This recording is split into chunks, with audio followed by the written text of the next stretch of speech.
Hello, everyone. Today, in my series, The Legacy of India's Imagination, I'm taking a little departure. I'm going to speak with social activist who has been championing the cause of tribals in Raigad district of Maharashtra. But I'm speaking to her in Marathi.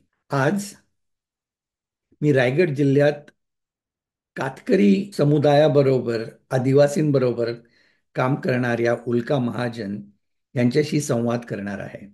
आपण शहरात राहणारी माणसं आपले प्रगतीचे निकष वेगळे असतात. आजूबाजूला राहणारी गरीब माणसं, स्थलांतर करून गावातनं जंगलातनं येणारी माणसं, त्यांच्याकडे आपण मागे पडलेली माणसं म्हणून बघतो. परंतु जी जंगलात राहणारी माणसं असतात त्यांचं जंगलाबरोबरचं नातंच काही वेगळं असतं. जंगलाबद्दलची समज त्यांची वेगळी असते, जी आपण भांडवलशाही व्यवस्थेमध्ये वाढणारी, याच व्यवस्थेमध्ये आपल्या आकांक्षा त्यांचा पाठपुरावा करणारी माणसं, त्यांना त्यांची मनोवृत्ती कळणं कठीण असतं.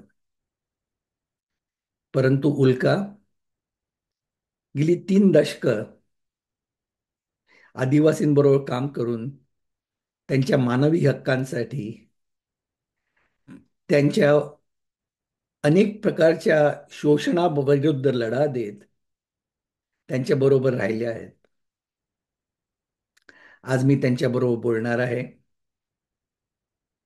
आदिवासी, त्यांची जीवनमान, त्यांची स्वप्न, त्यांचं होणारं शोषण आणि अब्राहम मास्लोनी गरजांचा जो त्रिकोण निर्माण केला होता, त्यातली खालपासनं वरपर्यंत जाण्याची संधी, सन्मानाने जगण्याची संधी या समूहाला कधी मिळतच नव्हती.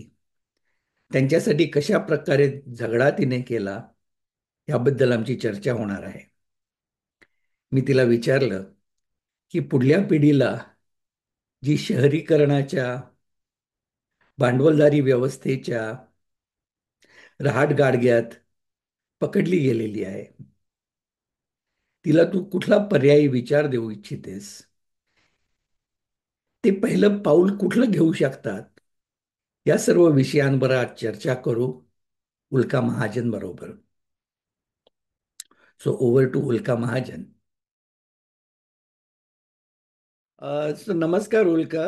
अम, आपल्या दोघांच्यात आता हा जो संवाद करणार आहे तो मला पुढच्या पिढ्यांपर्यंत पोचवायचा आहे.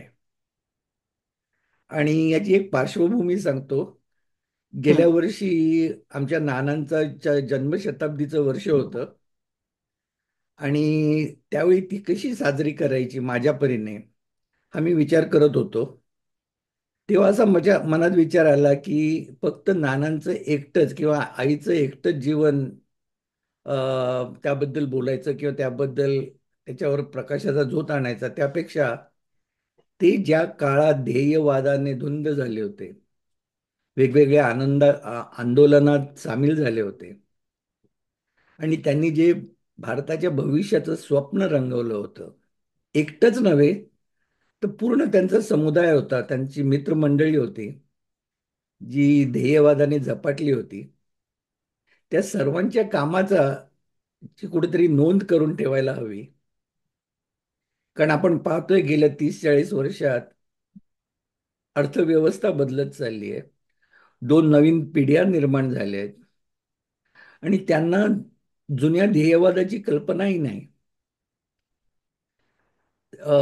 डेव्हलपमेंटचे नवीन निकष निर्माण झाले आहेत. लिबरलायझेशनमुळे त्यांचा एक फोकस निर्माण झालेला आहे तरुण पिढीचा. परंतु तुझ्यासारखी जी मंडळी आहे जी आदिवासींबरोबर काम करतात, जंगलतोडी विरुद्ध काम करतात, कॉन्ट्रॅक्टर्सच्या विरुद्ध काम करतात, कारण मानवी हक्क ही समोर ठेवूनच डेव्हलपमेंट झाली पाहिजे. आणि हा जो विचार आहे आणि तुझे जे अनुभव आहेत हे पुढल्या पिढीसमोर जतन करावेत, या हेतूने मी हा कार्यक्रम आखला आहे. हा माझा पहिलाच मराठीतला आहे. माझा पहिला प्रश्न असा आहे, मी तुझी एक मुलाखत वाचत होतो इंटरनेटवर, आणि त्याच्यात एक फारच सुंदर गोष्ट तू सांगितलीस, की जर तू दोन नकाशे एकावर एक ठेवले, जंगलं कुठे आहेत आणि आदिवासी कुठे आहेत, ते पाहिलं तर ते दोघं एकमेकांबरोबर एकदम फिट बसतात. याचा अर्थ तू काढलास की जिथे आदिवासी राहतात तिथे जंगलांचं जतन होतं. हो. आणि आपण जो व्यापक दृष्टीने बघितलं की निसर्गाचं जतन करणं आणि इकॉलॉजीचं जतन करणं, कारण आज जगभरात निसर्गाचा आपण नाश करतोय, मानवजात नाश करतोय. तर त्या दृष्टिकोनातनं जे नवीन पिढीला त्याबद्दल आस्था आहे, तर आदिवासी आणि इकॉलॉजी याचं जे काही समीकरण आहे त्याबद्दल तू काही बोलशील का? हो, नक्कीच. म्हणजे तो माझ्या अत्यंत आस्थेचा आणि आवडीचा विषय आहे. कारण आदिवासी समूहालाच जंगलाबद्दल जे प्रेम आहे, जंगलाशीच सगळं जगणं जोडलेलं असल्यामुळे त्यांच्या सगळ्या ज्या जीवनविषयक धारणा आहेत त्याच्यामध्ये जंगल हे केंद्रस्थानी आहे. म्हणजे मी पहिल्यांदा या भागामध्ये गेले त्यावेळेला आम्ही मीटिंग घ्यायचो, वाडीवर घ्यायचो, कुठेतरी एका ठिकाणी जमून तालुक्याच्या ठिकाणी. पण तिथे ते तेवढे मोकळे व्हायचे नाहीत. आणि जेव्हा आम्ही जंगलात फिरायचो, म्हणजे जंगलातल्या प्रश्नांबद्दल समजून घ्यायला म्हणून मग आम्ही फिरायला जेव्हा सुरुवात केली, तेव्हा त्यांचीच जंगलाजवळची जी शेतं होती तिथून फेरफटका मारणं, जंगलातून एक फेरी मारणं, असं केलं तेव्हा ते इतके बोलके व्हायचे. कारण तो सगळा परिसर त्यांना जवळचा आहे आणि त्याबद्दलची जी काही सगळी माहिती आहे ते तिथे जेवढे खुलतात ते काही वेगळंच असतं. त्यामुळे त्याच्यापासून मला मी जरा एक त्यांचा जंगलाबद्दलच्या नात्याचा शोध घ्यायला सुरुवात केली. नाही, मला आणखीन खोलवर जायचंय की ते नातं नक्की काय आहे. बरोबर. अ, म्हणजे त्याच्यावर त्यांचं जगणं आधारलेलं आहे, म्हणून ते त्याच्याशी जोडलेले आहेत हे निश्चितच आहे. पण हे सांगायला मी एक उदाहरण देईन की आम्ही जेव्हा मुंबईत मोर्चाने आम्हाला जावं लागतं किंवा काही प्रश्न असतात आदिवासींचे आणि आंदोलन चालू आहे, त्यावेळेला अनेक संघटना आम्ही एकत्र येतो आणि अशाच वेगवेगळ्या संघटनांच्या चा एकत्रित मोर्चा होता. आणि आमची सर्वांची मिळून एक घोषणा आहे, आमू आखा एक से, म्हणजे हम सब एक है, आम्ही सगळे एक आहोत. आणि ती आमू आखा एक से ही पावरी भाषेतली घोषणा आहे. म्हणजे नंदुरबार जिल्ह्यामधले जे भिल्ल आदिवासी आहेत त्यांची ती घोषणा आहे. ती आता सगळीकडेच झालेली लोक.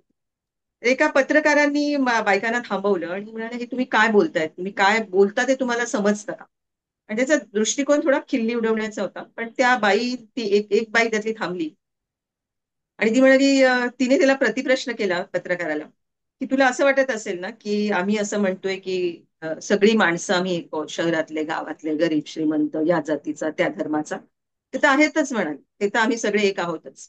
पण आम्ही जेव्हा घोषणा देतोय आम्ही एक आहोत, तेव्हा आमच्या बाजूची नदी, डोंगर, जंगल, पर्वत, त्याच्यात जमातीतले किडे मकोडे, आकाशात उडणारे पक्षी, हे सगळे मिळून आम्ही एक.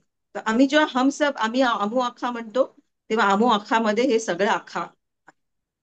तर हे जे उत्तर आहे ते त्या एका भाबड्या वाटणाऱ्या, अ, जिल्हा शिक्षणाची जी वाट चालता आलेली नाही अशा बाईचं जगण्याचं आणि तिच्या अवतीभोवतीच्या परिसराचं भान आहे. त्यामुळे हे सगळं मिळून आपलं जगणं टिकणार आहे आणि ते टिकवायला हवं. हे जे भान आहे ते त्यांच्या जगण्याच्या केंद्रस्थानी आहे. दुसरं एक उदाहरण मी देईन की बुलेट ट्रेन जाते आमच्या जवळपास क्षेत्रात. तर त्याच्या विरोधात लढताना आम्ही त्याच्या जपानीज सरकारची इन्व्हेस्टमेंट आहे आणि अनेक जपानी कंपन्यांची गुंतवणूक. तर त्यात त्यांच्या इन्व्हेस्टमेंटवर नजर ठेवणारी एक जपानीजच ऑर्गनायझेशन आहे, की ह्युमन राईट्स व्हायलेशन होत नाहीये ना, पर्यावरणाचं नुकसान होत नाही ना, हे बघणारी. त्याच्या मुख्य जे अधिकारी आहेत भारतासाठी असलेले त्यांना आम्ही बोलावलं आमच्या भागात. तर ते इंटरव्ह्यूज घेत फिरत होते, लोकांशी बोलत, की काय केलं म्हणजे तुम्ही द्याल तुमची जमीन, तुमचं जंगल बुलेट ट्रेनचं. त्यातल्या एका बाईने विचारलं, आम्ही अजिबात देणार नाही, तुम्ही किती पैसे दिले तरी आम्ही देणार नाही. ते म्हणाले, का? तर म्हणाली, रयतेला पोरं होतात, जमिनीला पोरं होतात, जमीन वाढणार नाही. जमिनीला पोरं होत नसतात, आपल्याला आहे तेच टिकवायचंय पुढच्या पिढ्यांसाठी. हे जे भान आहे ते त्यांचं इतक्या वेगवेगळ्या प्रकारे व्यक्त होत असतं. आणि जमीन किंवा जंगल ही कॉमोडिटी नाही, ही खरेदी विक्रीची गोष्ट नाही. हे अर्थात हे आता खूप मोठ्या प्रमाणात तोडलं जात आहे किंवा त्याच्यावर खूप मोठा आक्रमण चालू आहे त्यांच्या या धारणांवर. पण हे सगळं टिकवलं पाहिजे पुढच्या पिढ्यांसाठी, आणि त्याचा एक जो काही तोल आहे तो तोल सांभाळला पाहिजे. हे हम्म. त्यांचं जगण्याचं सूत्र आहे. तेव्हा हे जे आहे ते मला सगळ्यात प्रिय वाटतं. आणि आदिवासींना मागास समजलं जातं, पण ही जी त्यांची मूलभूत समज आहे सगळ्या पर्यावरणाबद्दलची, जगण्याबद्दलची, आणि आजूबाजूच्या सर्व परिसराची, ती मूलभूत समज खरं तर जे स्वतःला मुख्य प्रवाहाचा समाज म्हणवतो त्या समाजाने घेण्याची गरज आहे. आणि तेच वेगवेगळ्या फॉर्म मध्ये आपल्याला दिसतं. आणि म्हणून मी ते म्हटलंय की आदिवासींचा नकाशा, आदिवासींची लोकेशन्स आणि जंगलाची लोकेशन्स एकाच ठिकाणी सापडतील, कारण त्यांनीच ते सांभाळेल. आणि जंगल तिथेच टिकलंय जिथे आदिवासी राहतात. आलं लक्षात. आता एक माझा प्रश्न असा आहे की आता तू स्वतः Tata institute of social science मध्ये शिकले का की नाही, निर्मला निकेतन मध्ये? निर्मला निकेतन. निर्मला निकेतन मध्ये, अच्छा. तर म्हणजे तू प्रोफेशनल सोशल वर्क शिकलीस. आता जगभर प्रोफेशनॅलिझमचं वर्चस्व आहे. तर प्रोफेशनल ज्ञान आणि आदिवासींचं ज्ञान याच्यात काय फरक आहे आणि त्यांची सांगड घालता येते का? प्रोफेशनल सोशल वर्क शिकलेले फार कमी, म्हणजे अति विरळा असं म्हणता येतील, की जे असे तळागाळात जाऊन काम करतात. म्हणजे बहुतेक जण एस्टॅब्लिशमेंटचा भाग होतात, आणि जिथे म्हणजे चांगल्या नोकऱ्या, चांगल्या पगाराच्या नोकऱ्या आहेत तिथेच जाण्याचा कल मोठा आहे. पण माझं जे काही म्हणजे लहानपणापासूनच आमच्या घरातलं वातावरण किंवा एक जो कल तयार झाला त्याच्यातून, तो अशा प्रकारचा सोशल वर्क करण्याचा नव्हता. म्हणजे मी बीएसडब्ल्यू केलं आणि त्यानंतर एमएसडब्ल्यू केलं. पण बीएसडब्ल्यू करताना आम्हाला जे फील्ड वर्क असायचं त्यात मी इतकी कंटाळले, म्हणजे त्या टिपिकल सोशल वर्कची जी जी काही आम्हाला फील्ड प्लेसमेंट्स असायची, त्यामध्ये म्युन्सिपल शाळेत मला मिळालं, नंतर एका झोपडपट्टीमधल्या एका ऑर्गनायझेशन मध्ये मिळालं.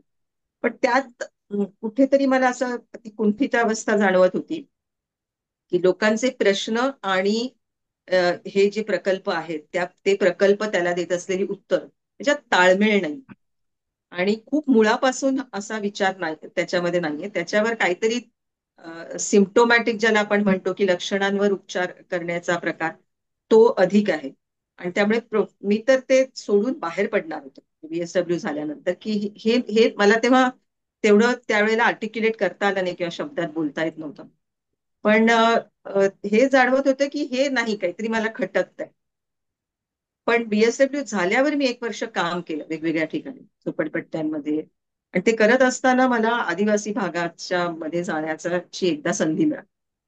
आणि ती संधी घेतल्यानंतर मात्र मी जरी एमएसडब्ल्यू पुन्हा केलं तरी 2ही वर्ष मी आदिवासी भागातच प्लेसमेंट मानली. आणि मला कॉलेजने दिलं, म्हणजे विशेष केस म्हणून, असं होत नाही जनरली. पण मला 2ही वर्ष आदिवासी भागात, पहिलं वर्ष ठाणे जिल्ह्यात आणि दुसरं वर्ष रायगड जिल्ह्यात मिळालं. आणि त्या संधीचा मी खूप उपयोग करून घेतला. म्हणजे मी अनेक संघटनांमध्ये फिरले, ज्या म्हणजे धुळे जिल्ह्यातली श्रमिक संघटना असेल, ठाणे आणि आत्ताचा पालघर जिल्ह्यातली आदिवासी संघटना असतील. आणि त्यामुळे चळवळ काय आहे आणि ह्या मास ऑर्गनायझेशन्स किंवा जनसंघटना काय आहेत, कशा काम करतात, याचं मला एक चांगला अनुभव तिथे घेता आला. आणि त्यातून मग मी या कामाकडे वळले. एकतर सोशल वर्क मध्ये पर्यावरणाबद्दलचं एवढं स्पष्ट भान असं दिसून येत नाही. म्हणजे त्याच्या काही शाखा आहेत, आणि ते ते खूप म्हणजे अभ्यासक्रमाचा भाग म्हणून तो खूप सुपरफिशियल आहे. त्याच्या खोलात फक्त त्यातले काही स्पेशलायझेशन असतील तर ते special courses ecological point of व्ह्यूने जरा खोलात जाऊन काम करत असेल. पण एक जनरल जो कोर्स आहे त्याच्यामध्ये तर हा असा मूलभूत दृष्टिकोन अजिबात नाहीये. शहरी पर्यावरणवाद जो आहे त्याच्यामध्ये पण म्हणजे हिरवगार असलं पाहिजे आणि जंगल टिकलं पाहिजे एवढी भावना आहे. पण माणसांच्या गरजा आणि तिथे जे आदिवासी राहतात, ज्यांचं एक कोएक्झिस्टन्स राहिलेलं आहे, त्यांचं सहजीवन आहे जंगलाबद्दलचं, तिथे तुम्हाला ते सहजीवन केंद्रीभूत मानून पर्यावरणाचा जंगलाचा विचार केला पाहिजे, हे भान तर पूर्ण निसटलेलं आहे. ते भान म्हणजे तथाकथित पर्यावरणवाद्यांमध्ये अजिबात दिसून येत नाही. त्यामुळे लोकांना पर्यावरणापासून लांब ठेवा, लोकांना जंगलापासून लांब ठेवा आणि जंगलं फक्त सरकारच्या ताब्यात द्या म्हणजे जंगलं वाचतील, असा एक जो एक्स्ट्रीम दृष्टिकोन आहे, तो आणि आदिवासींचा दृष्टिकोन ह्याच्यामध्ये खूप फरक आहे. ते जगताना सगळं सांभाळत आहेत आणि त्याला म्हणजे माणसांना लांब ठेवूनच पर्यावरण वाचवलं पाहिजे असं हा पर्यावरणाकडे बघण्याचा दृष्टिकोन नसतो. हे आदिवासींचं भान आहे. ते अजिबात शास्त्रज्ञांमध्ये दिसत नाही, पण त्याला काही अपवाद आहेत. डॉक्टर माधवराव गाडगिळांसारखे अपवाद आहेत, जे अतिशय ख्यातनाम असे पर्यावरण शास्त्रज्ञ आहेत. पण त्यांचा दृष्टिकोन कायम असाच राहिला आहे की माणसं केंद्रीभूत ठेवून अ, पर्यावरणाचा विचार करायला. आणि हम्म. त्यामुळे त्यातला एक तोल सांभाळला गेला पाहिजे. लोकांना तिथून उखडून बाहेर काढून पर्यावरण सांभाळा असा हा दृष्टिकोन बरोबरच नव्हे.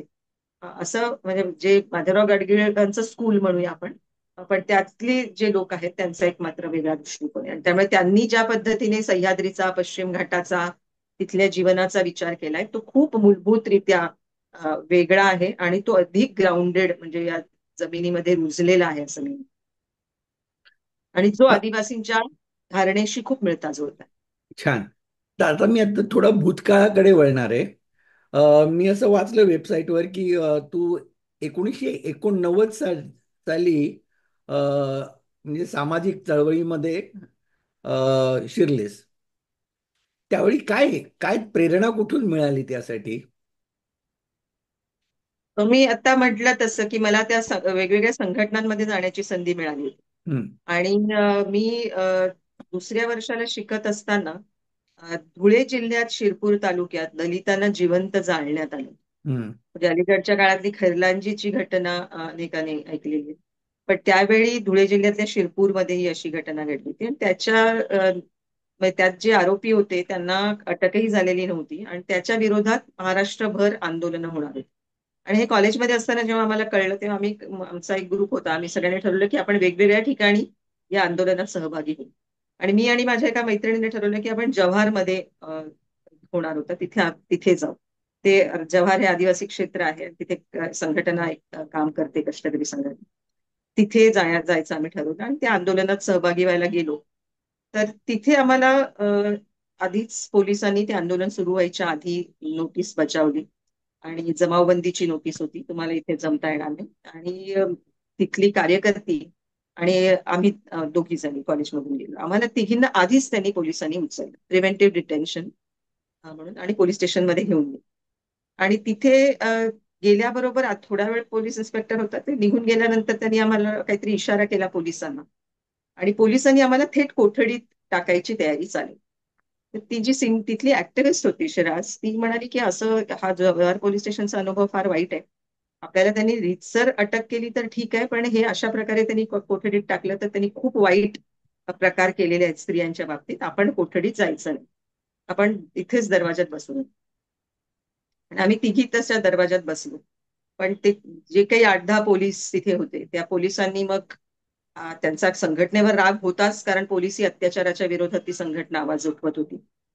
त्यांनी सरळ कोपऱ्यातल्या काठ्या काढल्या, कमरेचे बेल्ट काढले आणि आम्हाला तिघींना बेदम मारहाण केली. आणि सर्वात जास्त राग अर्थात शिराजवर म्हणजे तिथल्या कार्यकर्तीवर होता. आणि आणि जवळपास अर्धा पाऊण तास आम्हाला मारहाण चालू होती. थोड्या वेळानंतर मग एक वृद्ध पोलीस आतमध्ये आले आणि त्यांनी, कारण गर्दी जमायला सुरुवात झाली होती पोलीस स्टेशनच्या भोवती, आणि त्यांनी ते थांबवलं आणि आम्हाला तिथे 24 तासापेक्षा जास्त वेळ ठेवण्यात आलं. आम्ही सगळं कॉलेजमध्ये शिकत होतो की 24 तासाच्या आत मॅजिस्ट्रेट समोर हजर केलं पाहिजे, लेडी पोलीस नसेल तर स्त्रियांना अटक करता येत नाही वगैरे.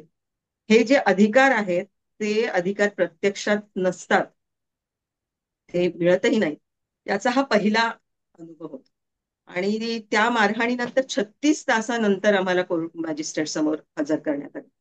आणि तेव्हा आम्ही जी ही तक्रार केली की आम्हाला मारहाण करण्यात आली, कोर्टाने त्याच्यावर विश्वास ठेवायला पण नकार दिला. ते म्हणाले असं असूच शकत नाही, तुम्ही शिकलेल्या दिसताय, शहरातून आलेल्या दिसताय, आणि तुम्हाला ग्रामीण पोलीस मारहाण करतील हे शक्यच नाही.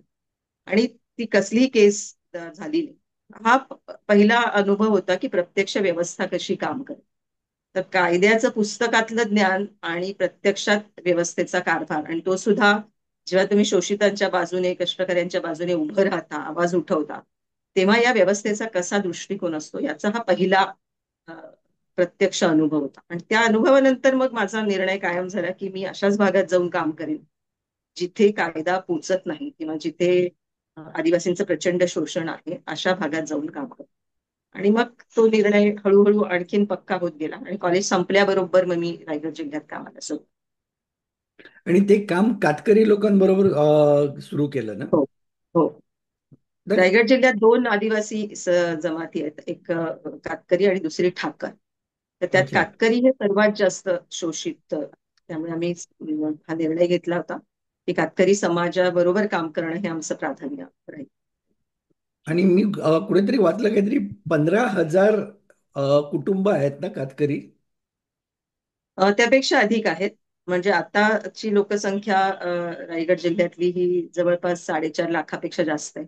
अरे आणि बापरे. कुटुंब त्याची साधारण 1 लाखभर कुटुंब रायगड जिल्ह्यात असतात. मग त्यांची आता काय परिस्थिती आहे जेव्हा त्यांच्याबरोबर आंदोलन सुरू केलं तेव्हापासून आजपर्यंत त्यांची परिस्थिती सुधारली का बिघडली का काय? म्हणजे एकंदरीत परिस्थिती काय आहे? नाही, म्हणजे सुरुवातीला संघटन बांधणं आणि विशेषतः कातकरी समाजाबरोबर संघटना बांधणं हे कठीण होतं. कारण कातकरी समाज हा तसा तिथल्या नागरी जीवनाचा फार भाग झालेले नाहीये. गावकुसा बाहेर त्यांच्या वस्त्या आहेतच. आणि म्हणजे ते शेतकरी आदिवासी जमात नाही. ठाकर आदिवासी शेती करतात, वारली शेती करतात, भिल्ल शेती करतात. पण कातकरी समाजाचा सगळा उदरनिर्वाह जंगलाशी जोडलेला आहे. त्यामुळे ते स्थिरावलेले नाहीये. म्हणजे त्यांचा ट्रॅडिशनल ज्याला म्हणता येईल पारंपरिक उद्योग हा कात पाडणं हाच व्यवसाय होता. तो हळूहळू त्यांच्या हातातून काढून घेतला गेला. कारण काताच्या व्यवसायात प्रचंड मोठ्या कंपन्या उतरल्या आणि यांचं मॅन्युअली जे करणं होतं ते त्यांना बंद करावं लागलं. पण त्यानंतर मग ते वीट भट्ट्यांच्या कामावर, कोळसा भट्ट्यांच्या कामावर चाललंय. कोळसा पाडणं म्हणजे बाभळीचं रान मराठवाड्यात, पश्चिम महाराष्ट्रात मोठी असतात. त्या रानांचा मधली ती झाडं तोडून कोळसा पाडणं हे पण त्यांचं कौशल्य. तर त्या कोळसा भट्ट्यांवर जाणारे आदिवासी मोठ्या प्रमाणात असतात, आणि हे स्थलांतर सीझनल मायग्रेशन आहे. तर ते शेतीची कामं संपल्यानंतर, म्हणजे भाताच्या कापण्या आटोपल्या की ते स्थलांतरित होतात या कामानं. आणि त्यामुळे या स्थलांतरामध्ये शोषण म्हणजे हे काही बाय चॉईस होणारं, चांगल्या संधींसाठी होणारं स्थलांतर नाहीये. हे फोर्स्ड मायग्रेशन आहे. आणि त्यामुळे त्याच्यामध्ये शोषण खूप मोठ्या प्रमाणात. तर असा हा सतत शोषणाला सामोरं जाणारा समाज असल्यामुळे आत्मविश्वास नाही, आत्मसन्मान नाही. म्हणजे आपण जगण्याच्या ज्या पायऱ्या आहेत, म्हणजे आम्हाला हे कॉलेजमध्ये जे काही शिकवलं गेलं ते म्हणजे या सगळ्या पायऱ्या समजून घ्यायला उपयोगी पडतं, की मॅस्लोज हायरार्की ऑफ नीड्स आम्हाला शिकवली जायची. की तुम्ही तुमच्या जगणं कोणत्या पायरीवरचं आहे त्याच्यावर तुम्ही पुढच्या तुमच्या पायऱ्या अवलंबून असतात. तर इथे आत्मविश्वास, आत्मसन्मानाच्या पायरीपर्यंत चढण्याची संधीच न मिळालेला असा हा प्रचंड मोठ्या प्रमाणात समाज होता, शोषणाने पिचलेला. आणि त्यांची स्वप्न कशी जागवायची, म्हणजे जो समाज स्वप्न नाही बघत तो समाज उद्याच्या विकासाची वाट कशी चालणार, किंवा त्याच्याबद्दलच्या प्रेरणा कशा उभ्या राहणार, असे खूप प्रश्न सुरुवातीच्या काळात होते. हळूहळू त्याची उत्तरं जसं आम्ही जसं म्हणजे राहिलो तिथे प्रश्न समजून घेतले त्याच्यातून मिळत गेली. त्या त्या वाटेच्या टप्प्यावर, वेगवेगळ्या टप्प्यांवर ते शोधतच पुढे गेलं. पण त्यानंतरच्या काळात मात्र एक मोठा लढा उभा राहिला आदिवासींच्या जंगलावरच्या अधिकाराचा, जो फक्त रायगड जिल्ह्यातला नव्हता. देश म्हणजे आम्ही महाराष्ट्रातल्या संघटनांशी हात जुळवले, देशभरात सुद्धा अशी आघाडी उभी राहिली आणि मोठा लढा उभा राहिला की जंगलावर अधिकार हवा. आणि त्यातून मग 2006 सालचा जंगल हक्क कायदा जो आहे तो कायदा आला. तर त्यामुळे जंगलावर अधिकार मिळणं ही एक प्रचंड मोठा जी गोष्ट होती ती अजून त्याच्या अंमलबजावणीचं काम सुरू आहे. पण ती एक हातात गोष्ट आहे. पण त्या लढ्यातले हे जे सगळे टप्पे आहेत, त्या टप्प्यांमधून त्यांचा आत्मविश्वास खूप वाढत गेला. म्हणजे अगदी पहिला टप्पा होता की त्यांच्याकडची सगळी डॉक्युमेंट्सच सरकारी अधिकाऱ्यांनी, विशेषतः वन विभागाने काढून घेतली. ते डॉक्युमेंट परत मिळवणं हा एक मोठा लढा होता. दळी बुक त्याला म्हणतात, ते बुक काढून घेतलं गेलं. पण ते बुक जेव्हा आम्ही लढून परत मिळवलं, म्हणजे आम्हाला आधी फॉरेस्ट अधिकाऱ्यांनी वेड्यातच काढलं की हे तुम्हाला काय सांगतायत की म्हणजे बुक त्यांनीच हरवली असते. आम्ही पहिला मोर्चा काढला होता रेंज फॉरेस्ट ऑफिसर, आणि तिथे गेल्यावर तिथला जो रेंज फॉरेस्ट ऑफिसर होता त्याने आम्हाला मूर्खातच काढलं. म्हणजे काय ताई तुम्ही या लोकांचं ऐकता, यांना काही शिक्षण नाही काही नाही. अ, ते सांगतात आणि तुम्ही काय ऐकता. ती बुकं त्यांनी हरवली किंवा त्यांची घरं पाहिली का तुम्ही, ती जळली असतील, वाहून गेली असतील. तर त्या मोर्चामध्ये एक म्हातारे आदिवासी गृहस्थ होते, कमरेला टॉवेल बांधलेला, त्याच्यात चंची सारखी पिशवी होती. ते उठून पुढे आले आणि त्या पानाच्या चंची सारख्या छोट्या पिशवीतून त्यांनी बारीक बारीक पावत्या काढल्या आणि त्या रेंज फॉरेस्ट ऑफिसरच्या टेबलावर ठेवल्या. त्या 1927 सालपासूनच्या त्यांनी धारा भरलेल्या पावत्या होत्या. तर ते जेव्हा दाखवलं की साहेबा आम्ही 27 सालापासून पावत्या जपल्यात आणि तुझं बुकच तेवढं जळीत झालं का, तर त्या साहेबाला बोलायला काही उत्तर नव्हतं. असे खूप प्रसंग आले ज्याच्यातून म्हणजे आमचंही शिक्षण होत होतं, त्यांचाही आत्मविश्वास वाढत होता. आणि त्यातून मग आम्ही आग्रह धरला की ज्या अर्थी लोक सांगतायत आणि सगळीकडे लोक सांगतायत की फॉरेस्ट नेच आमची दळी बुकं काढून घेतली, त्या अर्थी ती तुमच्याचकडे आहेत. आणि तुम्ही आम्हाला हे लेखी आश्वासन दिल्याशिवाय आज मोर्चा परत जाणार नाही, की आम्ही 15 दिवसात त्या बुकांचा छडा लावू आणि ती दळी बुकं परत करू. आणि ते त्यांना लेखी द्यावं लागेल. हे जेव्हा तिथे सगळ्या मोर्चात उपस्थित असणाऱ्या लोकांना कळलं, हा खूप म्हणजे तसं बाहेरून बघायला छोटी गोष्ट, पण खूपच विजय मिळाल्याचा आनंद त्यात होता की आपण साहेबाला नमवलं आणि त्यांच्याकडून आम्ही पुस्तकं आमची परत घेणारच हे लेखी आश्वासन मिळालं. असे खूप टप्पे आले, कारण आम्हाला माहित होतं की जंगलाच्या प्रश्नावरचं उत्तर केंद्र सरकारच्या हातात आहे. कारण फॉरेस्ट हा कन्करंट सब्जेक्ट आहे आणि त्यामुळे त्याचं उत्तर तालुका जिल्हा स्तरावर नाहीये, त्याचं उत्तर थेट केंद्र स्तरावर.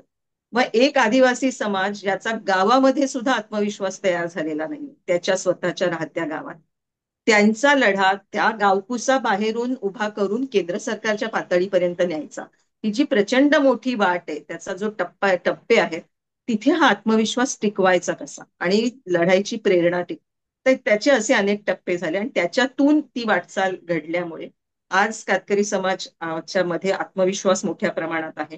मुलांमध्ये अजिबात शिक्षण नसायचं तेव्हा, आता ग्रॅज्युएट मुलं होत आहेत. मी जो तुम्हाला एक फोटो पाठवलाय त्यात एका मुलीचा सत्कार करतानाचा फोटो आहे, ती पहिली एम ए आहे. कातकरी मुलगी त्या परिसरातून एम ए होणं ही खूप मोठी गोष्ट होती. नाहीतर 4थी 5वी शिकलेलं मूल सुद्धा आम्हाला तेव्हा मदतीला कोणीतरी लिहायला घ्यावं असंही मिळत नसेल. तर शिक्षणाच्या पातळीवर कायदे जे आम्ही लढून मिळवले त्याच्यामध्ये फॉरेस्ट राईट ऍक्ट हा महत्वाचा होता. राईट टू फूड ऍक्ट याच्यावर आम्ही खूप झगडलो, तो पण मिळालेला आहे. राईट टू इन्फॉर्मेशनचा भाग आहे. पेसा कायदा म्हणजे आदिवासी क्षेत्रामध्ये पंचायतींना विशेष अधिकार देणारा कायदा. अशा अनेक कायद्यांसाठी जे काही लढे झाले ते कायदे आज स्थापित झालेले आहेत. आणि तेव्हा असं होतं की सगळी घरं कुडाचीच असायची. विटांनी बांधलेलं घर असं एकही दिसायचं नाही. आज मात्र तशी परिस्थिती तुम्हाला दिसणार नाही. कुटुंब मध्ये म्हणजे घरं बांधलेली आहेत, मुलं शिकतायत, आश्रमशाळांचं प्रमाण वाढलेलं आहे. वाड्या वस्त्यांवर ज्या मूलभूत सुविधा पण नव्हत्या त्या मोठ्या प्रमाणात आता पोहोचलेल्या आहेत.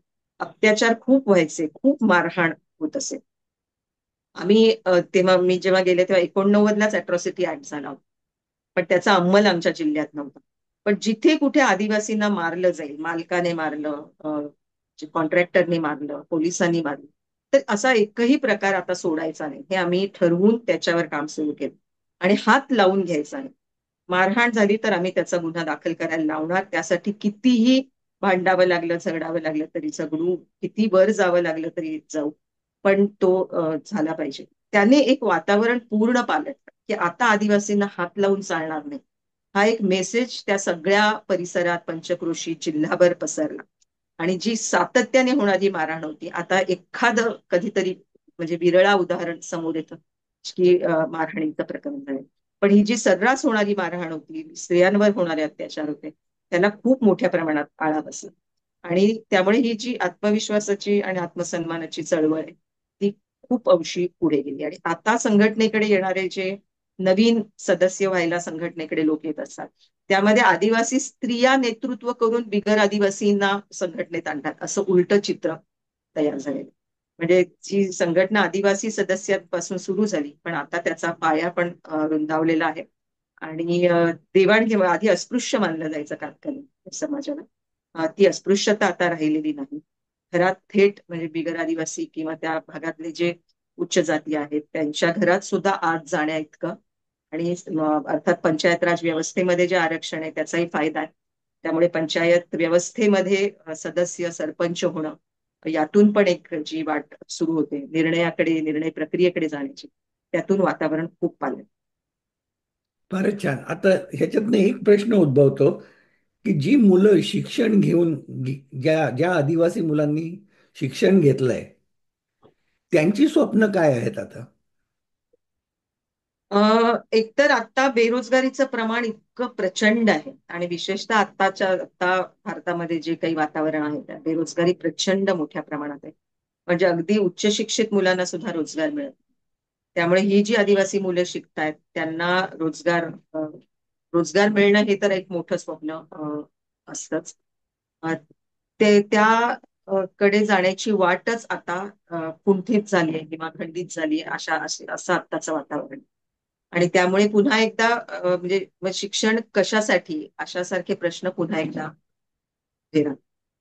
पण त्यातली जी तरुण मुलं किंवा ज्यांची कुटुंब संघटनेच्या या सगळ्या प्रवासामधून गेलेली आहेत ती तरुण मुलं जोडलेली राहतात. म्हणजे आई वडीलही त्यांना जोडून घेतात. आमचं पहिल्या काही वर्षांमधला सतत दरवर्षीच्या 15 ऑगस्टचा कार्यक्रम असायचा की हातात तांदूळ घेऊन शपथ घ्यायची की आम्ही शिकणारच. आम्ही आमच्या मुलांना शिकवणार, वाटेत काही कसली अडचण आली तर आम्ही संघटनेची मदत घेऊ, पण शिक्षण पूर्ण करू. आणि त्याचा परिणाम दिसतोय आणि आत्ताची जी तरुण मुलं आहेत जी ग्रॅज्युएशन किंवा 12वी किंवा कॉलेज शिक्षणापर्यंत पोहोचतात ते ते हा अनुभव निश्चित सांगतात की आम्हाला आमच्या आई वडिलांनी शिकवलं कारण संघटनेत शपथ घेतली होती पण पण आता पुढच्या वाटा त्यांच्या वाटाच नाही असं अशा एका टप्प्यावर येऊन थांबलो. तर तो एक ते खूप मोठं आव्हान समोर आहे, आव्हानात्मक परिस्थिती आहे. त्यातून आम्ही वेगवेगळे मार्ग काढायचा प्रयत्न करतोय पण आत्ताची परिस्थिती खूपच कठीण. त्यामुळे जे मिळेल ते काम ते घेतात असं आहे का? हो, अशी परिस्थिती हो. आहे का? मी कॉलेज शिक्षण घेऊन पुढे गेलेले असले तरी मजुरीची वेळ येते. आणि रोजगाराच्या संधीच खूप कमी असल्यामुळे ते ते खूप त्या बाबतीत खूपच बिकट आव्हानात्मक परिस्थिती. त्यांच्या बरोबर चर्चा होते का की आपल्याला कशा प्रकारचा समाज किंवा कशा प्रकारची अर्थव्यवस्था तयार करायला हवी?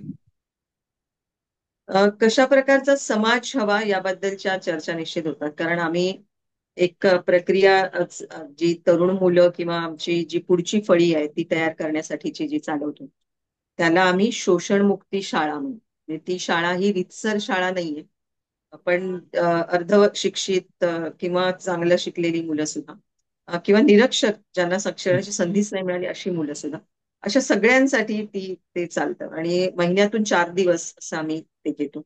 आणि त्याच्यामध्ये आम्ही शोषणमुक्ती गाभा ठेवून अनेक विषय रचायचा प्रयत्न करतो. म्हणजे त्याच्यात इतिहास, भूगोल, गणित, विज्ञान, मानसशास्त्र, अर्थशास्त्र, अ, राजकारण, संघटना बांधणी, कायदा असे सगळे विषय आम्ही त्यात घेतो. आणि ते अर्थात आम्हाला वेगळ्या पद्धतीने घ्यावे लागतात. आणि ते करणारी आमची जी फळी आहे म्हणजे जे अ, हे चालवतात ही संपूर्ण प्रक्रिया आम्ही चालवतो. त्यात वेगवेगळ्या स्ट्रीम मधून आलेले त्यामुळे त्यांचं जे काही औपचारिक पद्धतीने झालेलं शिक्षण आहे ते ब्रेक करून आम्हाला ते प्रत्यक्ष वास्तवाशी म्हणजे जे स्वतःला ट्रेनर म्हणतात त्या ट्रेनर्सचं पण अनलर्निंग आणि लर्निंग दोन्ही व्हावं लागतं. पण त्यातून आम्ही ते करायचा प्रयत्न करतो. त्यामुळे उद्याच्या समाजाचं चित्र काय आणि संविधानावर आधारित किंवा संविधानाची मूल्य काय म्हणतात आणि कशा प्रकारची समता आली पाहिजे यापर्यंत ते निश्चित पुढे न्यायचा आम्ही प्रयत्न करतो.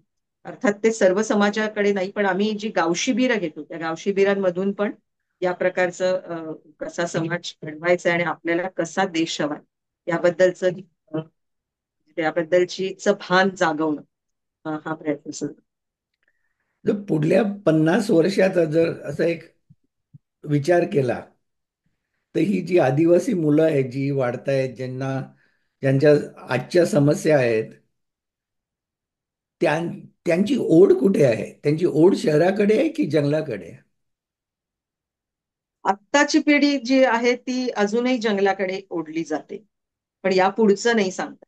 कारण जंगलावरचं आक्रमण पण इतकं मोठ्या प्रमाणात आहे. आणि जंगलामध्ये त्यांना सुरक्षित उपजीविका मिळेल असं आत्ताचं वातावरण नाही. हम्म. त्याचे प्रयत्न जरी आमचे चालू असले, कारण हे जे कम्युनिटी फॉरेस्ट राईट जो त्यांना मिळालाय त्यातून काही आम्ही घडवायचा प्रयत्न करतो. म्हणजे फक्त कसणाऱ्या जमिनींवरचा अधिकार नाहीये तो, सगळ्या जंगलावरचा अधिकार आहे, मायनर फॉरेस्ट प्रोड्यूसवरचा अधिकार. त्यातून म्हणजे वनधन केंद्र उभी करणं आणि त्या जंगलातलं जी सगळी संपन्नता आहे त्याच्या हम्म. आधारे जीवन उभा करण्याचा प्रयत्न असा चालू आहे. आणि त्यात म्हणजे अजूनही या मुलांना जंगलच खूप आवडतं. ते ते निश्चित आहे. म्हणजे जरी शाळांमधून, आश्रमशाळांमधून शिकलेली मुलं असतील, ती आपापल्या गावाकडे परतायची त्यांची जी ओढ आहे, आणि ते आताही मजुरीला जे जातात त्यात मजुरीच्या कामांमध्ये ऑप्शन्स असतील तर जंगलाशी जोडलेलं जे काम असेल तिथेच जास्त जाणं पसंत करतात. त्यामुळे अजूनही जंगलावरचं प्रेम टिकून आहे. पण ते आज ह्या पुढच्या काळात टिकेल की नाही हे नाही सांगता. पण पण अ, जंगलाशी निगडीत रोजगार असू शकतो का? निश्चित असू शकतो. कशा अं, प्रकारची कामं मिळू शकतात? नाही म्हणजे जंगलामध्ये जे गौण वनोत्पादन आहे ज्याच्यावर उपजीविका चालतेच आजही मोठ्या प्रमाणात, पण त्याला अधिक सुरक्षित रूप देऊन म्हणजे त्यातली एक योजना जी आम्ही राबवायचा प्रयत्न करतो ती आहे वनधन केंद्र. ज्याला म्हणजे जशी शेतकऱ्यांच्या शेतमालाला हमी भाव मिळाला पाहिजे अशी मागणी आहे, तशी ह्या गौण वनोत्पादनं जी जमा करतात आदिवासी त्याचा सुद्धा भाव निश्चित करण्यात यावा, म्हणजे त्यातलं शोषण कमी होईल. आणि ती केंद्र वेगवेगळ्या ठिकाणी उभी राहणं, त्याच्यात ज्या काही जंगलातल्या औषधी वनस्पती, त्यामुळे जंगलाचा नाश न करता जे वनोत्पादन त्या आधारे जगण्याचे मार्ग उभे करणं, हे करणं शक्य आहे. फक्त ते त्याला ज्या प्रकारचं शासन संस्थेचं सहकार्य पाहिजे ते मिळत नाही, कारण म्हणजे मुंबईच्या जवळ आमचा भाग असल्यामुळे जंगलावरचा मारा प्रचंड आहे. आणि जंगल सगळ्यांनाच तोडायचंय, म्हणजे ते हायवे रुंदीकरणासाठी तोडायचंय, ते बुलेट ट्रेनसाठी तोडायचंय, ते इंडस्ट्रियल प्रोजेक्टसाठी तोडायचंय, विरार अलिबाग मल्टीमोडल कॉरिडॉर चालू आहे त्यासाठी तोडायचंय, दिल्ली मुंबई इंडस्ट्रियल कॉरिडॉर येतोय त्यासाठी तोडायचंय. तर असा जंगलावरचा मारा खूप मोठ्या प्रमाणात चालू आहे. त्यामुळे आदिवासींकडून जंगल हिरावून घेणं याच्यासाठी फौजा कामाला लागले, त्याच्याशी निपटणं आणि झुंजणं आमच्या कामाचा खूप मोठा भाग. आता दोन एक परस्पर विरोधी शक्ती आहेत. एक तर शहरीकरणाच्या शक्ती आणि अ, वनीकरणाच्या शक्ती. आणि ह्याच्यात नेहमीच एक टेन्शन आहे. तर आपण पुढल्या भविष्याचा विचार केला तर त्याच्यातनं काय निष्पन्न निघेल? नाही, आता तरी लढणं भाग आहे. म्हणजे ज्या चुकीच्या धारणांवर विकास आधारित आहे त्या धारणांना चॅलेंज करणं हे काम आहेच. म्हणजे आमच्या जिल्ह्यात उभा राहिलेला आणि यशस्वी झालेला मोठा लढा आहे तो स्पेशल इकॉनॉमिक झोन्सच्या विरोधात. हम्म. म्हणजे या संपूर्ण कोकण किनारपट्टीमध्ये 99 एसईझेड्स येऊ घातले आणि त्याविरुद्ध खूप मोठा झगडा आम्ही दिला. आणि त्याच्यातून जो एक डिस्कोर्स उभा करण्याचा प्रयत्न केला किंवा जे संपूर्ण त्याच्या मागची धारणा ज्याला बळ देण्याचं काम केलं ते हेच होतं की तुम्ही या सगळ्या नैसर्गिक संसाधनांना कॉमोडिफाय करण्याचा जो दृष्टिकोन आहे तो नाही चालणार. कारण त्याच्या आधारे करोडो लोक जगतात, नद्यांच्या आधारे, जंगलाच्या आधारे, जमिनीच्या आधारे. आणि त्याचं एक खूप वेगवेगळ्या प्रकारे लॉजिक आम्ही पुढे आणण्याचा प्रयत्न त्या लढ्यातून केला. तो मोठ्या प्रमाणात आमच्या भागात यशस्वी झाला आणि एकूण एसईझेडची घोडदौड पण मंदावली. म्हणजे ते नुसती लढ्याचमुळे झाली असं नाही, पण ओव्हरऑल स्पेशल इकॉनॉमिक झोन ही एक फ्लॉप स्ट्रॅटेजी ठरली भारतामध्ये. त्याच्या वरताण दुसरी स्ट्रॅटेजी येते ती आहे इंडस्ट्रियल कॉरिडॉरची. त्याच्याही विरुद्ध आम्ही झगडतोय आणि आमच्या कामाचं स्वरूप असं राहिलंय की स्थलांतर, त्यातून येणारं विस्थापन, किंवा या प्रकारचं मोठ्या प्रमाणात जे ऍक्विजिशन चालू आहे जंगलाचं आणि जमिनीचं त्याच्या विरुद्धचा झगडा हा दिसायला लोकल दिसत असेल, स्थानिक त्या ठिकाणी, तरी तो कधीच आम्ही स्थानिक ठेवला नाही. म्हणजे त्याच्यामध्ये कोणकोणते घटक आपल्याला जोडावे लागतील, कोणत्या शक्ती त्याच्यामध्ये जोडाव्या लागतील, जेणेकरून आपण जे म्हणतोय त्याचं एक मोठं वर्तुळ आपण पार करू शकू. म्हणजे आपल्या लढ्याच्या मांडणीत असा एक प्रयत्न राहिलाय आणि त्या प्रयत्नांमधून आम्ही आजही जातोय. मुंबईच्या जवळ असल्यामुळे आमच्या सतत डोक्यावर टांगती तलवार ती आहे. त्यामुळे या दोन संस्कृतींमधला लढा आहे आणि तो झगडा झगडावाच लागतो. आणि त्याच्यामध्ये जे जमिनीवर किंवा निसर्गाशी नातं जोडून राहणारे समूह आहेत, त्याच्या बाजूने ताकद उभी करणं आणि त्याच्या बाजूने संपूर्ण त्यांच्या जगण्याचं आणि त्या अवतीभोवतीच्या सगळ्या परिसर टिकवण्याचं जे एक जुळून आलेलं जे लॉजिक आहे ते पुढे आणणं, हा आमच्या झगड्याचा मोठा भाग आहे. तो करावाच लागेल. आता मी जगभर जर बघितलं तर शहरीकरण हे वाढतच चाललंय. आता मला वाटतं 50% किंवा त्यापेक्षाही जास्त लोकसंख्या ही शहरात राहते आणि हे वाढतच चाललेलं आहे. तर शहरात जे लोक गेलेत जंगलातनं किंवा गावातनं, त्यांना तीच प्रक्रिया चालू ठेवणे हे पटतं, की त्यांच्या मनात असं काही आहे की हे बदलायला हवं. आणि एक चांगली गोष्ट झाली की कोविडच्या वेळी अनेक लोक परत गावी परत गेले. हम्म. होय. तर ह्या बाबतीत काय लोकांच्या मनात काय, शहरात स्थायिक झालेले अ, आदिवासी शहरात स्थायिक झालेले असतीलच किंवा गावातले लोक, यांच्या मनात काय कोविडचा काही परिणाम झालाय का? कोविडचा परिणाम निश्चितच झाला, कारण त्यामुळेच लोक गावाकडे परतले आणि गावाने किंवा शेतीने जगण्याचा आधार दिला. ज्या वेळेला सगळे आधार संपले होते, त्यावेळेला शेतीकडे माणसं परतली आणि ते 6 महिने गावात राहून त्यांनी पुन्हा एकदा शेती केली किंवा निसर्गाशी जोडून घेतलं. पण हा एक तात्कालिक परिणाम आहे. पण आत्ताही शहरात जाणारे लोक हे स्वतःच्या मर्जीने नाही जात आहेत. म्हणजे शहरामध्ये 50% लोक येत आहेत हे वाक्य मला पूर्ण सत्य नाहीये असं सांगायचं, कारण त्यांना हाकललं जात आहे. गावामधून जेव्हा तुमची जमीन काढून घेतली जाते, शेती संपवली जाते, तुमच्या नद्या नासवल्या जातात, तेव्हा गावात जेव्हा जगायला आधारच राहत नाही, ते कुठे जाणार आहे? त्यामुळे त्यांना शहरांकडे ढकललं जात आहे. तो जो पुश फॅक्टर आहे तो लक्षात घेतला पाहिजे. आणि ते शहरात जात आहेत, ती शहरं त्यांना सामावून घेत आहेत का? तर शहरं पूर्ण स्टॅग्नेट झाली आहेत, तिथे वाढ शक्य नाही. तिथे लोक गटारांच्या किनाऱ्यावर राहत आहेत, पेव्हमेंट्सवर राहत आहेत, दलदलीमध्ये राहत आहेत. त्यांना जगण्याच्या, सन्मानाने जगण्याच्या संधी शहरामध्ये नाहीये. म्हणजे एक ठराविक मिडल क्लास किंवा अप्पर मिडल क्लास अपवर्ड मोबिलिटीच्या दृष्टीने शहराकडे जातो.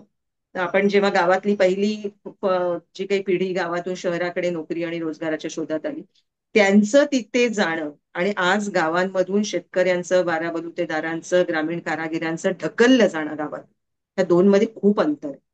आणि ते शोषणच आहे. त्यामुळे त्याला शहरीकरण फक्त म्हणणं आणि शहरात लोक वाढतायत असं नाहीये. माझा आत्ताच एक मोठा वाद सिडकोच्या एका मोठ्या कमिटीशी झाला. त्या कमिटीवर मला घेण्यात आलं होतं. आणि सिडको आणि MMRDA जो विस्तार चालू आहे सगळ्या परिसरात, त्याच्यामध्ये मच्छीमार, शेतकरी आणि आदिवासींचे प्रश्न कसे समजून घ्यायचे आणि त्यांना या नव्या सगळ्या ज्या काही बदलामध्ये काय वाटा मिळाला पाहिजे, अशा साठी म्हणजे त्याची आखणी करण्यासाठी म्हणून एक कमिटी होती, त्याच्यावर मला घेण्यात आली. पहिल्याच मीटिंगमध्ये त्यांनी मला असं विचारलं, काय केलं म्हणजे मच्छीमारांना आपल्याला तिथून, म्हणजे थोडक्यात त्यांचं असं होतं की मच्छीमारांना तिथून कसं हाकलता येईल किंवा शेतकऱ्यांना तिथून कसं उठवता येईल. त्याच्यावर मी याच पद्धतीने बोलले की तुम्ही कसं काय, म्हणजे त्यांच्या जगण्याचा वाटा काढून घेऊन तुम्ही त्याला विकास म्हणणार आणि त्यांनीही तो विकासच मानला पाहिजे असं तुम्ही जबरदस्ती करणार, हे कसं शक्य आहे? हे नाही शक्य. तर मला म्हणजे त्या क्षणी त्या कमिटीचे जे अध्यक्ष होते त्यांनी हे बोलता बोलताच, ऑनलाईन मीटिंग चालू होती, मीटिंगच बंद करून टाकली. म्हणजे हा एक म्हणजे वर्ग असा आहे ब्युरोक्रॅट्स मधला पण, की ज्याला हे ऐकूनच नाही घ्यायचं. ते काहीच ऐकायला तयार नाही. त्यांची जी विकासाची धारणा आहे तीच त्यांना पुढे थोपायची आणि बुलडोजर सारखी ही त्यांची विकास नीती चालेल. तर त्याला विरोध करावा लागेल आणि त्याच्यासाठी लोक आहेत. म्हणजे ज्या JCZचा लढा आम्ही का जिंकलो, त्याचा पायाच या भूमिकेवर आधारित होता की संपूर्ण तिथला आगरी समाज, जो ज्याचं शेतीशी नातं अतिशय घनिष्ठ आहे, शेती, जमीन आणि त्याच्या सगळ्या अवतीभोवतीचा परिसर, त्यामुळे त्याचं सगळं लॉजिक हे त्याच्यातून उभं राहत होतं. आणि त्यांनी कायम हा मुद्दा मांडला की आम्ही आमची जमीन ही खरेदी विक्रीची गोष्ट नाही, आम्ही त्याचा भाव करणार नाही.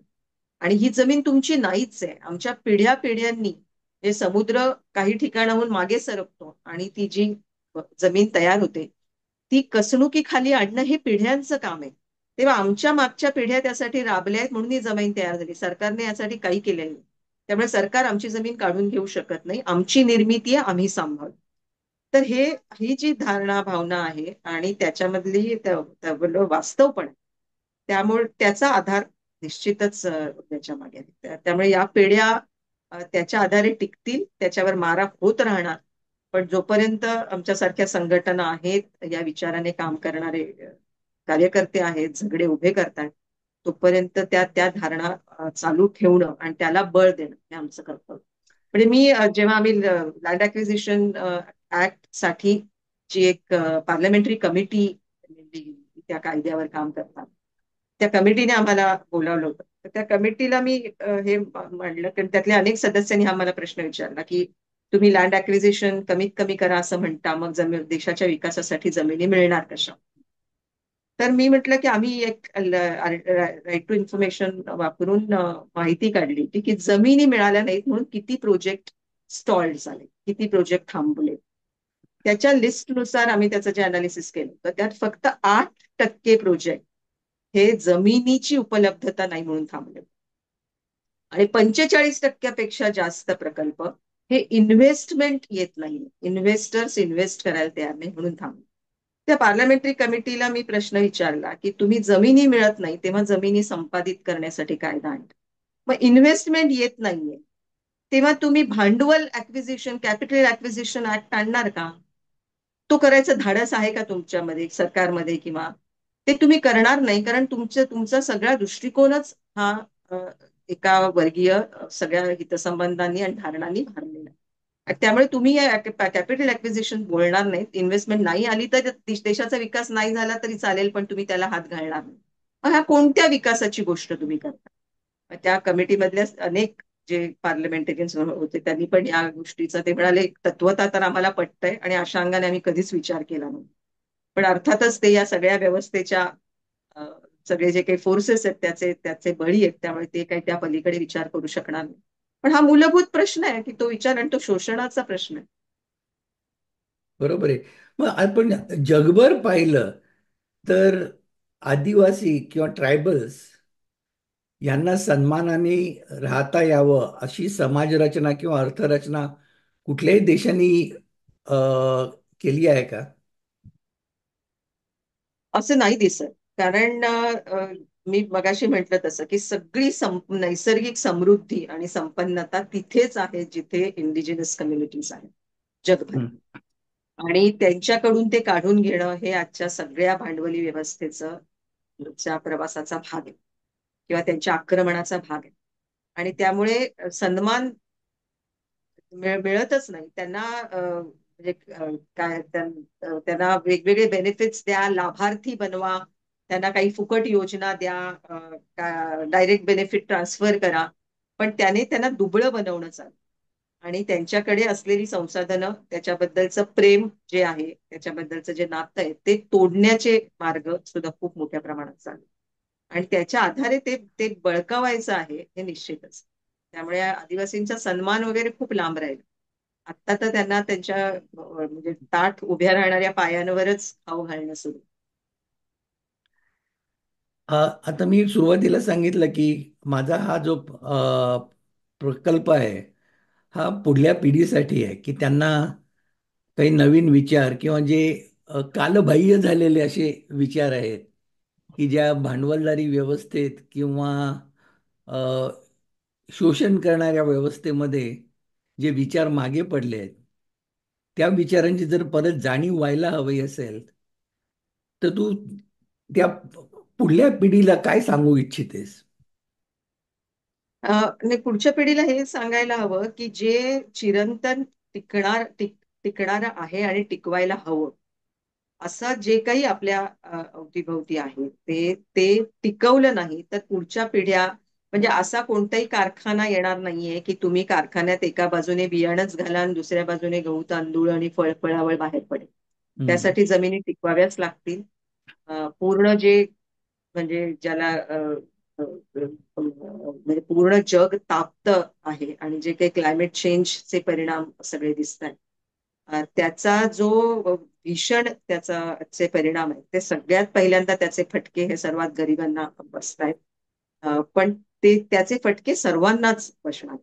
त्यामुळे हे सगळ्यांनी मिळून सांभाळलं नाही आणि त्याचा तोल सावरला नाही, तर पुढच्या पिढ्यांसाठी हे काही उरणार नाही. त्यामुळे एका मोठ्या संकटाला सामोरं जावं लागणार आहे त्या पिढ्यांना. तर मागच्या पिढ्यांनी जे सोपवलंय आपल्या हातामध्ये, जे सांभाळलंय, ते पुढच्या पिढ्यांनी त्यांच्या पुढच्या पिढ्यांसाठी सांभाळणं ही त्यांची जबाबदारी आहे. आणि हा संस्कृतीचा भाग आहे.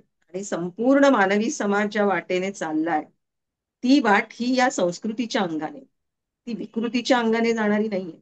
त्यामुळे ज्या प्रकारच्या विकृती आधुनिक, तथाकथित आधुनिक काळामध्ये वाढतायत, त्या विकृती आहेत हे ओळखून पुन्हा एकदा मूळ मानवी संस्कृतीची जी जी बैठक आहे, जी मूल्य आहेत, त्यातून पुढे आलेले ते टिकवण्याचे जे विचार आहेत, जे आयडिओलॉजीज आहेत, जो समाजवादाचा विचार आहे, तो टिकला पाहिजे. तर त्याच्या आधारे उद्याचा समाज टिकणार. त्यामुळे आपण आत्ता ज्या प्रकारची मूल्य दिली जात आहे, की आत्तापुरतं जगा, स्वतःपुरतं जगा, तुम्ही फक्त आपलं आपलं बघा. पण त्याच्या पलीकडे समष्टी म्हणून काही गोष्ट आहे, समाज आहे, देश आहे, पूर्ण पर्यावरण आणि हा संपूर्ण ग्लोब आहे. त्याचा विचार हा असावाच लागेल आणि तो त्या नवीन पिढी पुढे विचार म्हणून आणावा. तो आपोआप येणार नाही, कारण कोणताच विचार आपोआप रुजत नसतो आणि कोणतीही वाट स्वतःहून पुढे जात नाही. मी नेहमी असं म्हणते की कोणत्याच रस्त्याला स्वतःची पावलं नसतात. त्याच्यावर आपल्याला चालावं लागेल आणि जे आपल्याला पटतं, योग्य वाटतं आणि ज्या सस्टेनेबल अशा जगण्यासाठीच्या आवश्यक भूमिका आहेत, त्या उभ्या राहाव्या. त्या कुणाला आवडोत न आवडोत, पण त्या भूमिका घेऊन त्याच्याशी निष्ठा बाळगून आपण पुढच्या पिढीला त्या वाटेवर नेलं पाहिजे. असं ही आपली जबाबदारी आत्ताच्या पिढीचे वाहक म्हणून. आणि असं करण्यासाठी ही जर तात्विक भूमिका मान्य केली, त्यांना पटली, तर त्यांनी पहिलं पाऊल काय ठेवावं? पहिलं पाऊल हे ठेवावं की जगाकडे डोळे उघडून बघावं. हे पहिलं पाऊल. म्हणजे आत्ताचं त्यांचं जगणं खूप आभासी वास्तवामध्ये आहे आणि ज्या प्रकारची टेक्नॉलॉजी आहे, त्यांनी प्रत्यक्ष जगाकडे बघणं आणि वास्तवाकडे डोळे उघडून बघणं, हेच या पिढ्यांचं बंद करण्यात येत आहे आणि इथून पुढच्या काळात ते अधिक वेगाने पुढे जाईल असं वाटतं. तर त्यांना पुन्हा पुन्हा वास्तवाकडे आणणं आणि डोळे उघडून पहा, आजूबाजूला काय घडतंय याचा अर्थ लावा. म्हणजे आम्हालाही लहान असल्यापासून जे धडे आमच्या जाणत्यांकडून, आमच्या सिनियर्स कडून मिळाले, ते हेच होते की जगाकडे डोळे उघडून पहा. म्हणजे मी 1989-90च्या काळात या कामाकडे वळले, तेव्हा तर 90 पासून जगामध्ये जे सगळे बदल सुरू झालेले, त्या बदलांना सामोरं जाताना आमच्या ज्येष्ठांनी आम्हाला हेच सांगितलं की डोळे उघडून बघा, डॉगमॅटिक होऊ नका. जगण्याचे अर्थ एकाच झापडं लावून झापडबंद दिशेने बघू नका. तोच धडा आपण यांना दिला पाहिजे की एकतर आपल्या अवतीभोवतीचं वास्तव समजून घ्या. ते समजून घेण्यासाठी जाणत्या मंडळी आजूबाजूला असतात, साहित्य असतं, त्याच्याबद्दलच्या अनेक नोंदलेल्या गोष्टी आहेत आणि या पिढीला तर त्या सहज उपलब्ध आहेत. त्यामुळे ते बघत समाजाला समजून घ्या, असं हे पहिलं पाऊल आहे. आणि निसर्ग टिकलाच पाहिजे. त्यामुळे निसर्गाबद्दलचं प्रेम हे आपल्या जगण्याचं एक म्हणजे केंद्रीभूत भान असं असलंच पाहिजे. फारच छान. मला फारच आवडलं आपल्या गप्पा अ, ऐकून आणि गप्पांमध्ये सहभाग घेऊन. आणि या गप्पा पुढल्या पिढीपर्यंत पोचवायचं एवढं माझं काम आहे, ते मी करणार आहे आता. नक्कीच. हा थँक्यू. छान उपक्रम आहे. तुमच्या उपक्रमासाठी खूप खूप शुभेच्छा. थँक्यू. Bye bye. समतेच्या वाटेन तू खडकावीत पैंजण याव,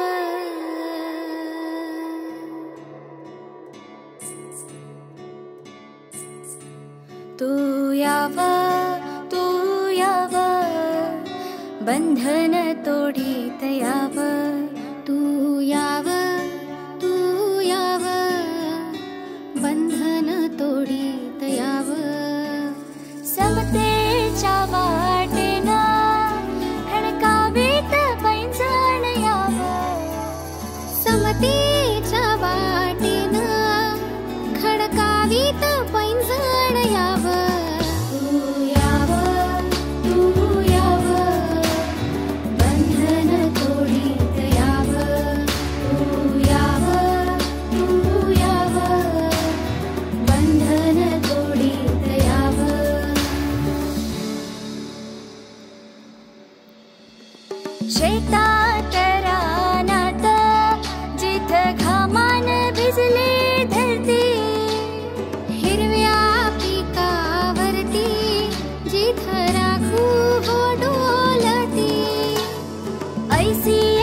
कष्टाची महती